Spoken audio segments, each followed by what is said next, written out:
ใครจะรับผิดชอบเนี่ยเจ๊เจ๊จอยเจ๊จอยเจ๊จอยอยู่ไหนเนี่ยเสียงดังเอะอะโวยวายอะไรกันคะ เจ๊รถที่หนูนัดรับวันนี้มันเป็นรอยนะเจ๊จะรับผิดชอบยังไงคะ จะเป็นไปได้ยังไงเจ๊ขายแค่รถดีมีคุณภาพ ก็มันเป็นไปแล้วอะเจ๊ไปดูเลยไหมล่ะเห็นไหมมันเป็นรอยเต็มไปหมดเลย อ่ะไปไหนไปดูสิมันจะเป็นไปได้ยังไง เมื่อคืนเจ๊ก็เช็คแล้วนะก่อนส่งมอบรถ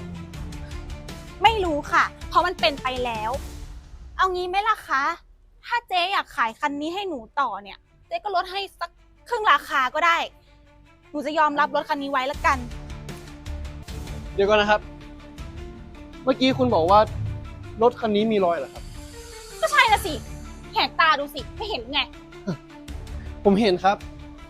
เห็นเต็มสองตาเลยว่าคุณน่ะเป็นคนทำรอยขึ้นมาเอง นี่แกพูดบ้าเลยฮะแกใส่ร้ายฉันเหรอ ฉันแจ้งตำรวจจับแกเลยดีไหม ใจเย็นครับคุณ ผมไม่เคยใส่ร้ายใครครับ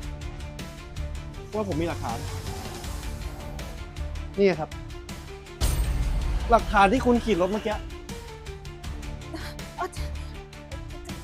เจ๊คะเจ๊หนูขอโทษค่ะคือหนู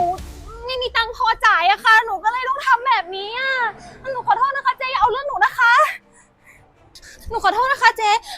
คือว่าหนูเงินไม่พอค่ะ หนูก็เลยต้องทำแบบนี้อะค่ะ เจ๊ให้อภัยหนูนะคะ อย่าเอาเรื่องหนูนะคะ ไม่ฉันไม่อภัยคนขี้โกงอย่างเธอหรอกอ่ะเด็กๆมาจับไปส่งตำรวจที ตำรวจเหรอ ไป ปล่อยฉันนะไป